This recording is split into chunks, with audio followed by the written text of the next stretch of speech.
And on we'll go. Welcome to another episode of Boom or Bust, the draft show. Max Chadwick, PJ Clark, Tate Sigworth, and Nick Merriam. Another scouting report for you guys. We did Trevor Lawrence, Justin Fields, Trey Lance, Jamar Chase, Penei Sewell, QB4 video. Now, finally getting to my guy, and the resident Penn State fan, Penn State linebacker Micah Parsons, who opted out and declared for the draft. Don't boo him. Of course, though, before I'm we start booing the video. you, Max. Oh, Big Ten energy. Tate. Follow our Twitter at Boomer Bust Draft and Reddit at Boomer Bust Draft Show. We got a website. We have Spotify. We're on YouTube. Just everything's in the links down below. Just go check us out everywhere down there. Make sure you guys subscribe and leave a like on this video too. Let's give the background on Micah Parsons. He's 6'3", 245 pounds. Former 5-star recruit, number 5 overall, number 3 defensive end in the country in 24/7 Sports Composite in 2018. Quick little insane stat for you guys. As a running back, as a junior, he won Pennsylvania State Offensive Player of the Year as a junior, and as a senior, he won Pennsylvania State Defensive Player of the Year. So the guy, both sides of the ball, you know what, with Journey Brown maybe being out for the year, we could use him at running back right now, but I digress. So he made the freshman All-American team in 2018, consensus All-American in 2019. He was a finalist for the Butkus Award as a true sophomore, which is given to the nation's top linebacker. And in 2 years, he had 192 tackles, 19 tackles for loss, 6.5 sacks, 5 passes defensed, 6 forced fumbles, 1 fumble recovery, and perhaps most importantly, we're best friends now because he retweeted and liked my tweet. So close personal friend Micah Parsons. Close personal friend Micah Parsons. Nick, let's start with you. Long-time friends. When you watch Micah Parsons, Nick, what are his biggest strengths?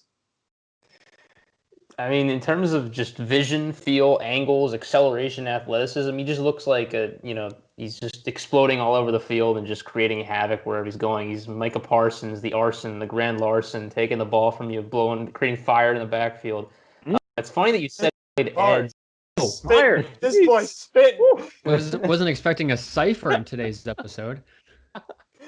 It's funny you say he played edge in high school because I didn't know that, and I actually wrote one of my notes. He could play edge in the NFL if he wanted to. I really believe this guy could play any position along the front seven except for maybe interior D lineman.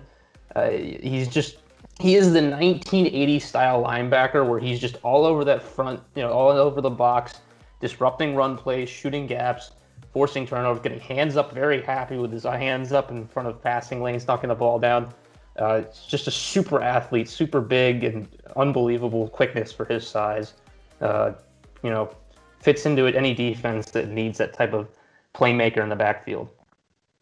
I mean, you just mentioned it there at the end. I think my biggest plus for him is the size, 6'3", 245. Usually you think that's a little big for an inside linebacker at the NFL level, but he covers so much ground, and I think the size, his speed, ability to go horizontally across the field, cover sideline to sideline, he's going to be matched up. He's going to be big enough to cover tight ends. He's going to be fast enough to stay with linebackers. I think the size and speed combination is something that's really, really rare, and I don't really know if there's anybody like it in today's game. I love Micah Parsons.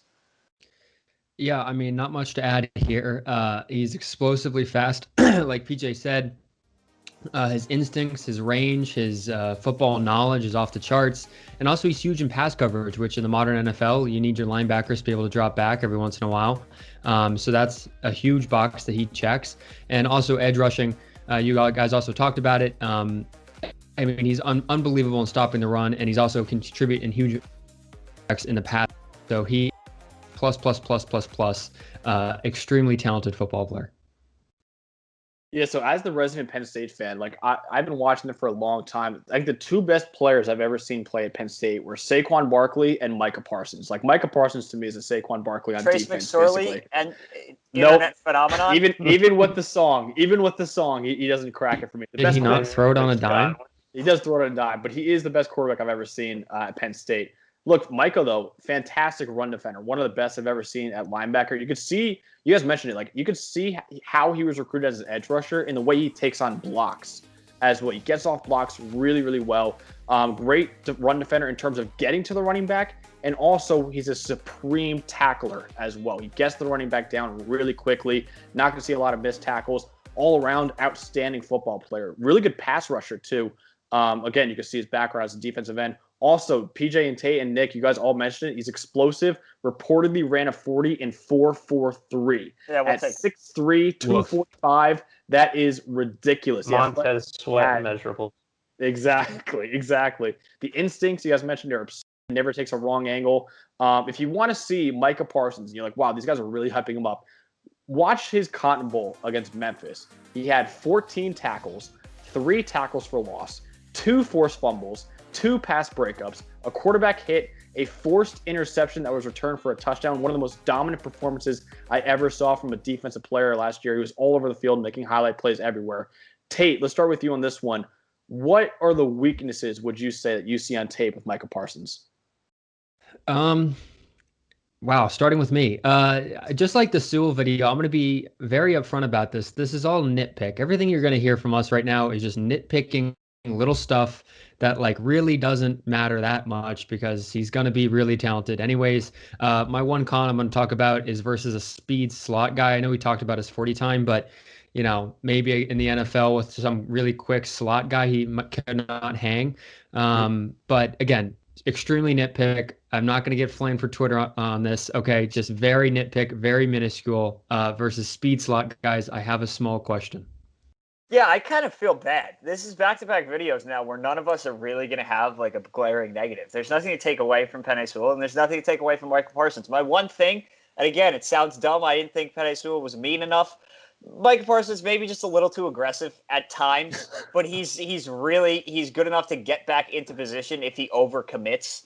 But other than that, I mean, his size and speed, it doesn't exist. I don't know what else to tell you. Yeah, my concern was coverage, and maybe more concerning for me, maybe for you guys. I do have him a little lower on my board. He didn't really play much man, mostly because they had him in as a pass rusher when they were playing man, because he's so good at that. But when he was playing zone, it was a lot of middle of the field, middle linebacker zone coverage, where he just kind of sat there, and any pass breakups he had, he was really good at playing the ball, but it felt like a lot of the time the quarterback just threw it right to him.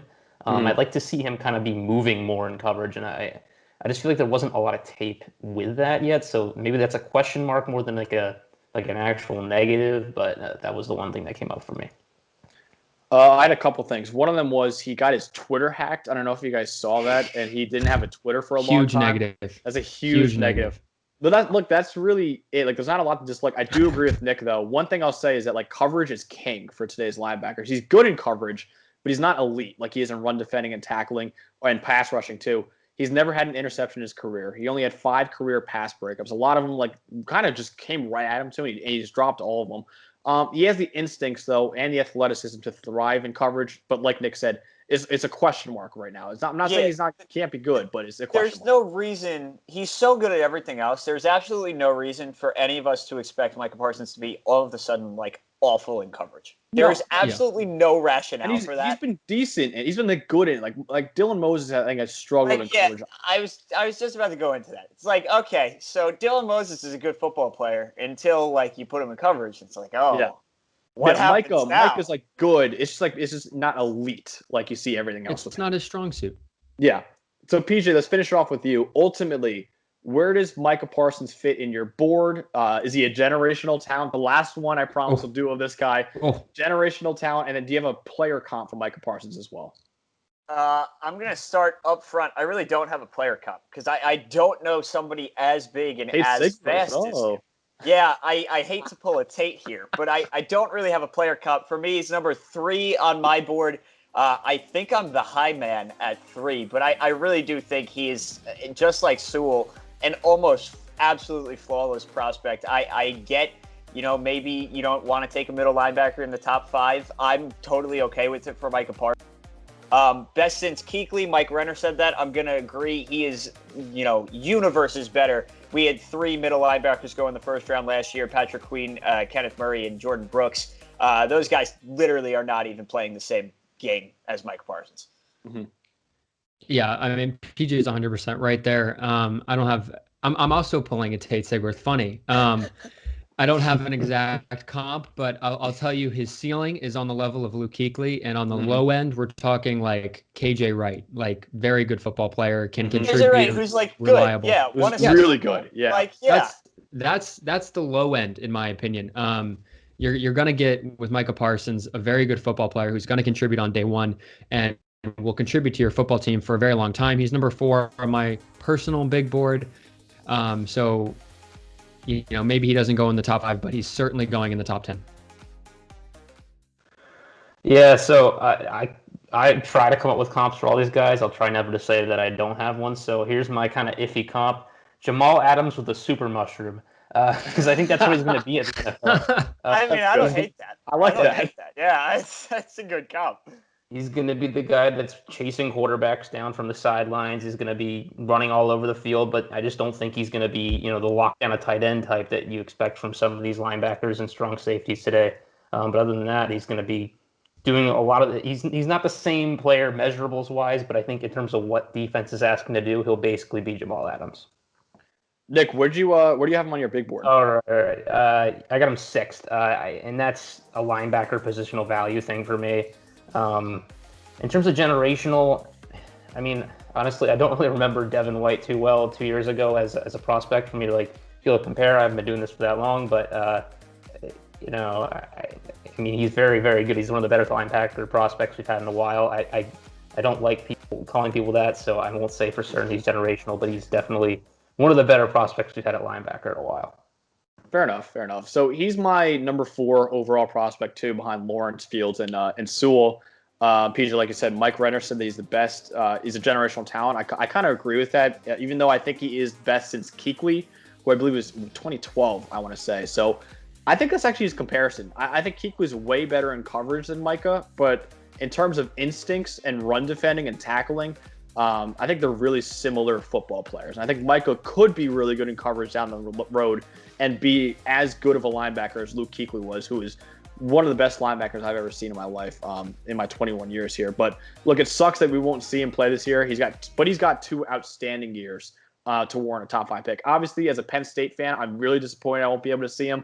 But like as an objective draft analyst, I'm looking at that and saying, okay, the people who should opt out and not play, Micah, Jamar Chase, like those are the guys that are and Panay right at the top. Big unbiased Big J Journo energy out of this podcast. I am. Wow, look at this. Look at this. What's going on? I posted that tweet and I had Penn State fans coming at me, and I was like, "Whoa, wait a minute, we're on the same team here."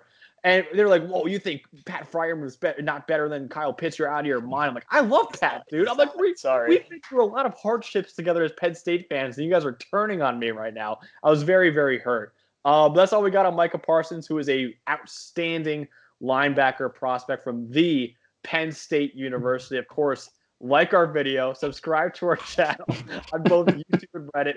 Comment what you think about Micah Parsons. Is he a generational talent? What do you think about him? Of course, follow our Twitter and Reddit at Boomer Bust Draft. Check out our website below and make sure you like and subscribe again. So for PJ Clark, for Tate Sigworth, and Nick Merriam, I'm Max Chadwick. Have a great night.